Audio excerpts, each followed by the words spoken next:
Ngayong Martes, ipinatupad na ni Mayor Isko at Vico Soto ang kanilang first executive order. Approve kaya sa lahat? Mga sawa naglalabasan sa baha. Isa ba itong environmental problem o security threat? On behalf of Atom Araulio, I'm Mark Salazar. Stand with us. Stand for truth. Sawa na ba kayong maglakad sa baha?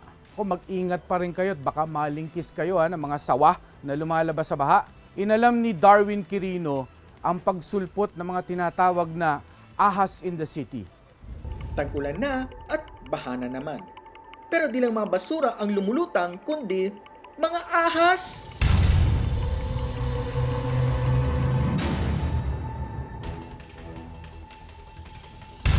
Viral sa social media ang tila kasiyahan ng mga residenteng naglalaro umano sa baha kasama isang 5 talampakang sawa sa E. Rodriguez Avenue sa Quezon City. Nakuna din ng litrato ang entrance ng isang mall na nakitaan din umano ng ahas. Pero hindi ito first time na nangyayari dahil sunod-sunod na ang paglipanan ng mga ahas sa kalunsuran.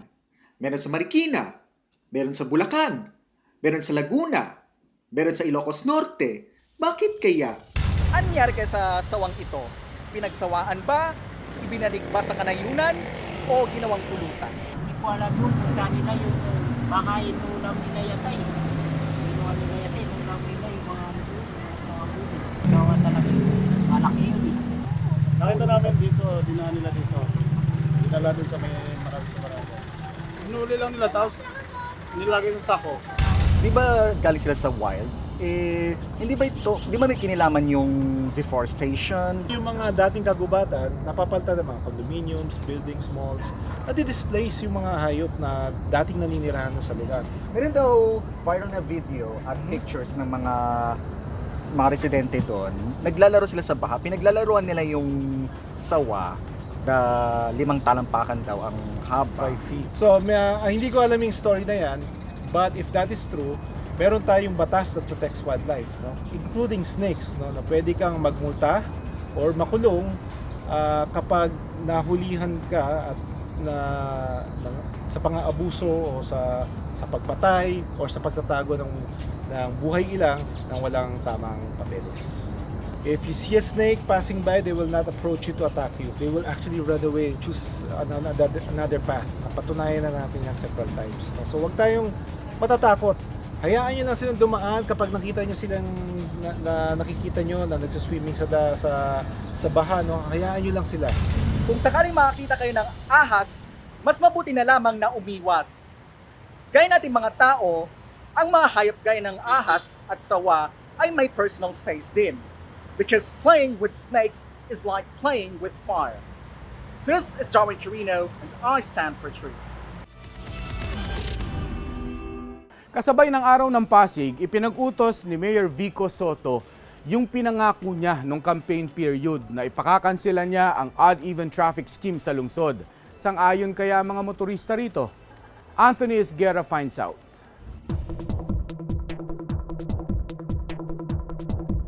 Kasama ko ngayon yung 2 traffic enforcer ng Pasig City at ngayon papara kami ng mga motorista para malaman kung aware na ba sila dun sa paglift ni Mayor Vico Soto nung odd-even scheme dito sa kanilang syudad.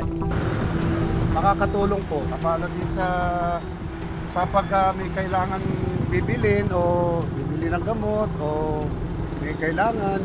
What I'm in favor of is pag-aralan ano yung tamang solusyon. If odd-even is really the real solution, then ibalik natin. Magandang wala na. Sa kanyang unang araw ng panunungkulan, tinupad ni Mayor Vico Soto ang kanyang pangako na tanggalin ang odd-even traffic scheme sa Pasig City. December 2016 pa nang i-implement ang scheme na ito at layunin nitong limitahan ang mga dumadaang sasakyan sa Pasig City. Ang millennial na mayor, excited na pirmahan ng ilang executive orders at memo, nag-post pa siya sa Instagram. Nandito ako sa temporary mayor's office natin. So ready na ang ating mga executive orders for me to sign. Ang problema lang, wala akong sign pen. Ano ba yan? Odd-even was not coordinated properly with other local government units and national government agencies. So actually wala nga pong maayos na feasibility study ang odd-even.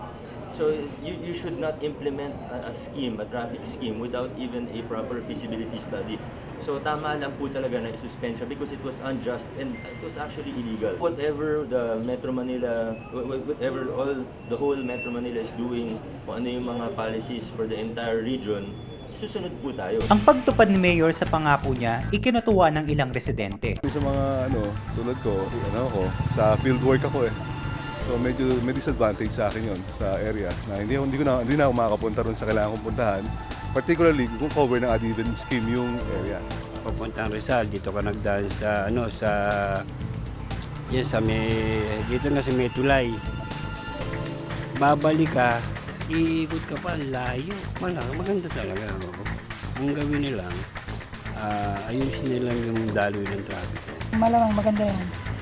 Hindi na mahirap mag-iikot. Sa dating scheme, apektado ang mga sumusunod na daan: East Bank Road at F. Legazpi Road, Greenwoods at Sandoval Avenue, San Lorenzo at Sandoval Avenue, Ilisco Road at Nascor, Ilisco Road at M. Concepcion at R. Hobson Street intersection, San Guillermo at Buting.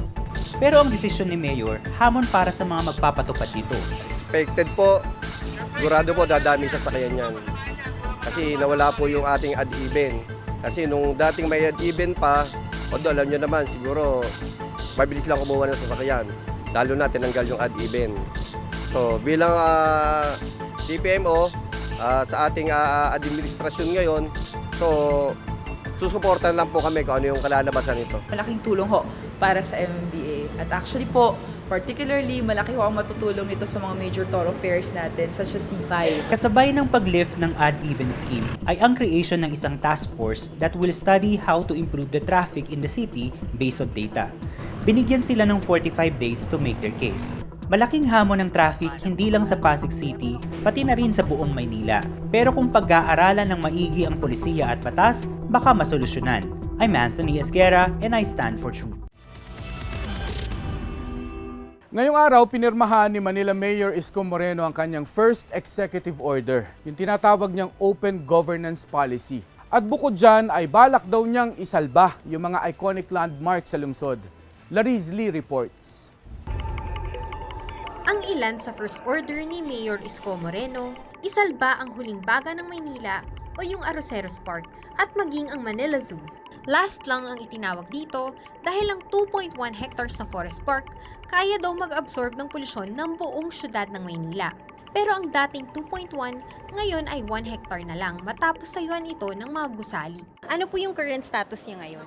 It's a park, it's still a park, but there was an attempt to sell it. So sa akin, good thing na abutan natin. First time kong makapunta dito sa Arroceros Forest Park. Tara samahan niyo ako, silipin natin kung anong nasa loob nito.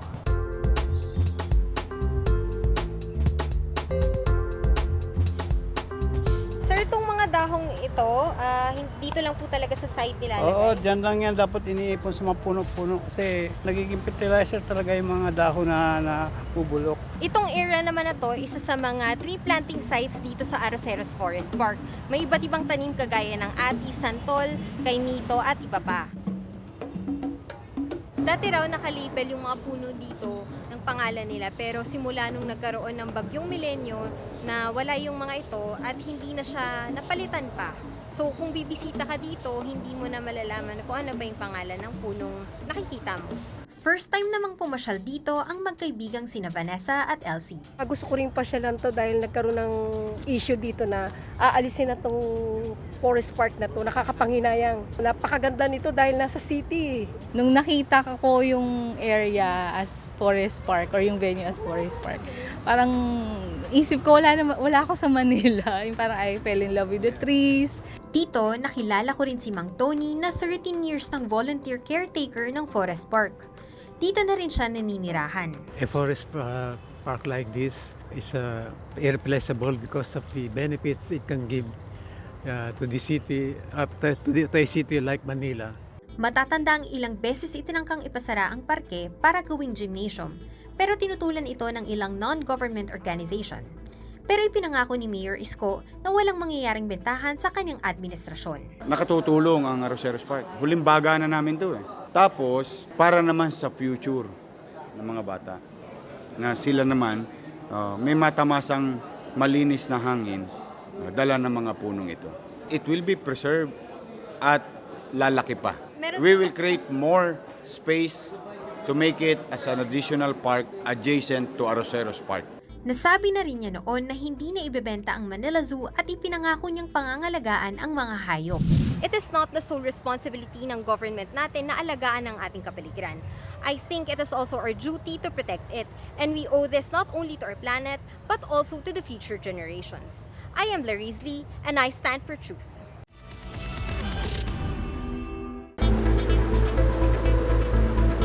Kapag bumubuhos ang malakas na ulan, isa sa pwedeng maapektuhan ang mga taga-sitio Santo Niño sa probinsya ng Rizal. Ganito kasi ang paglagasa ng Ilog ng Wawa na maaaring umabot sa kanilang kabahayan. Isa sa mga residente ng sitio si Ray Francisco. Yearly binaba kami dito. No-choose naman kami kasi siyempre dito kami nakatira, dito yung kabuhayan namin. Kaya di naman namin lumipat sa iba. Dahil sa dalas ng pagbaha, napilitan na lang siyang lagyan ng riprap ang harapan ng kanyang bahay. Protection na lang po yan para doon sa bahay ko kasi kung walang riprap na gagawin ganyan, sa susunod na naman na baha, baka kainin naman siya ng tubig, pati bahay ko madadamay. Ayon kay Ray, hindi na rin nila magamit ang kanilang basketball court dahil nilamon na rin ng tubig ang bahagi nito. Kung makikita natin, yung ilog dito, sobrang layo na niya. Pero sinong mag-aakalan tuwing binabagyo sila dito, inaabot ng hanggang dito yung tubig. Sobrang taas niya. Kumbaga yung mga bahay nila. Kaya yung mga residente dito, nag-evacuate sila minsan doon sa may simbahan pa. Maliban sa lupang kinatatayuan ng kanilang mga bahay, pati ang tulay na tanging daan palabas ng kanilang sitio ay hindi rin nakakaligtas. Year 2018, simula nang ayusin o i-renovate itong tulay na ito dahil ayon sa mga residente dito ay inaabot daw ng tubig mula dito sa may Wawa River, paakyat dito sa may tulay yung tubig. Kaya ang nangyayari, inaanod siya na nagiging dahilan ng pagkasira niya.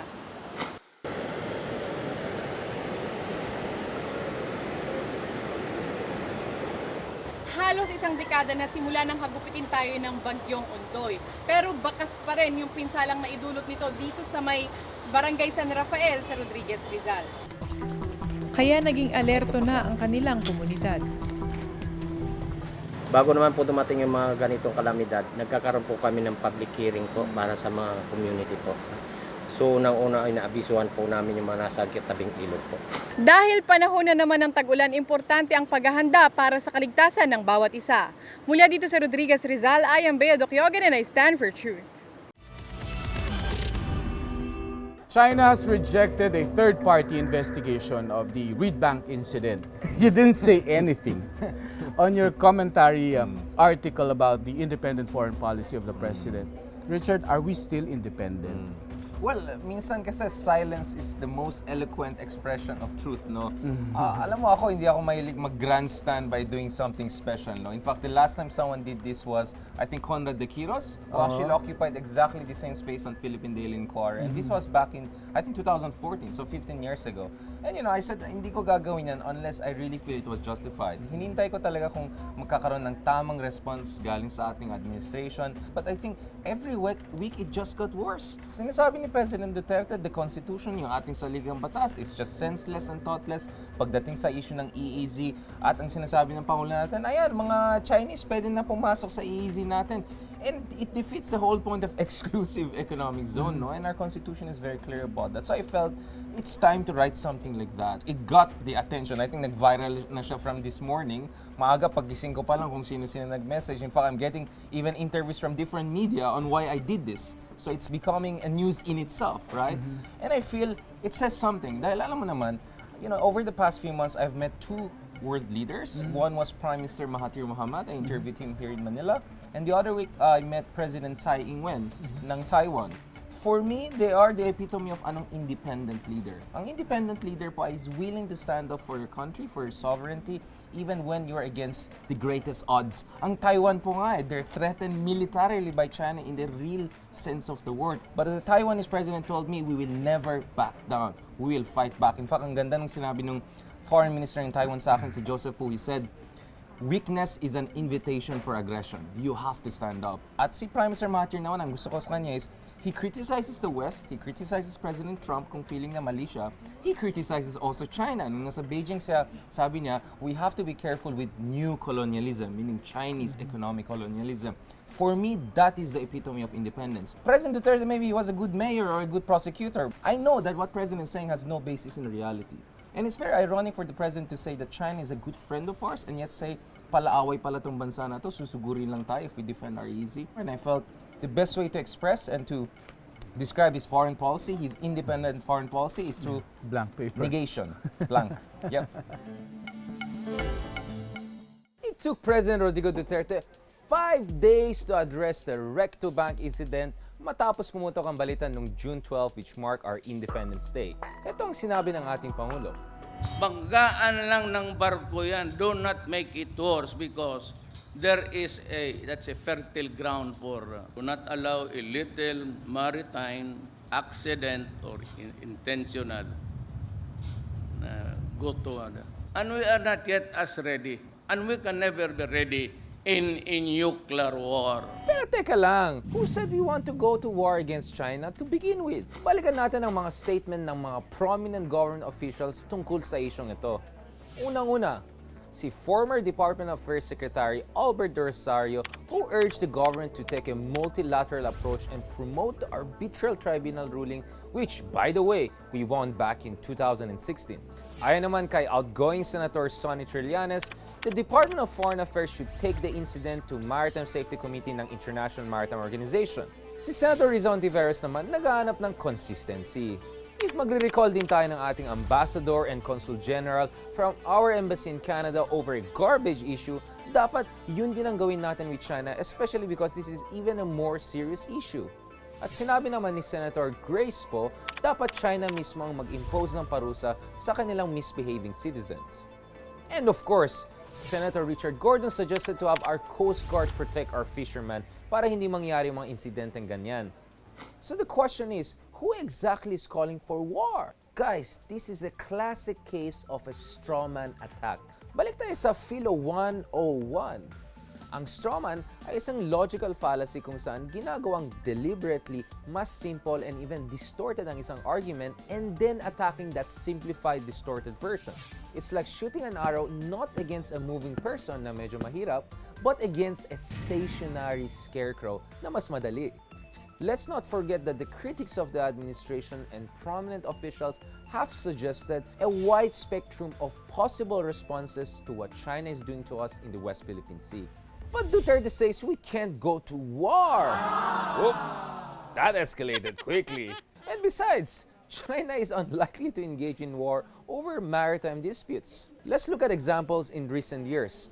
South Korea shot illegal Chinese fishermen in 2017, but war did not break out afterwards. Indonesia opened fire on a Chinese fishing boat in 2016, but war did not break out also. Yung Argentina nga, pinalubog niya yung Chinese fishing vessel in the same year, but never was there a war in response from China. Vietnam and Japan have also taken a strong stance against China's activities in the seas, but they are still able to maintain economic ties with China.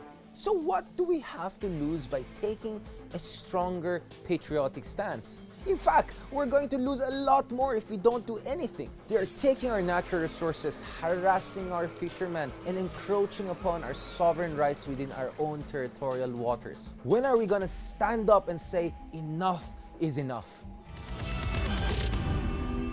Mga ka-SFT, sa pambagay ngayong cuddle weather, ang mag-only online surfing. Kaya mag-marathon na kayo na aming mga previous episodes. Just go to the links below. On behalf of Atom Araulio, I'm Mark Salazar, together with Richard Hedarian and Joy Spring.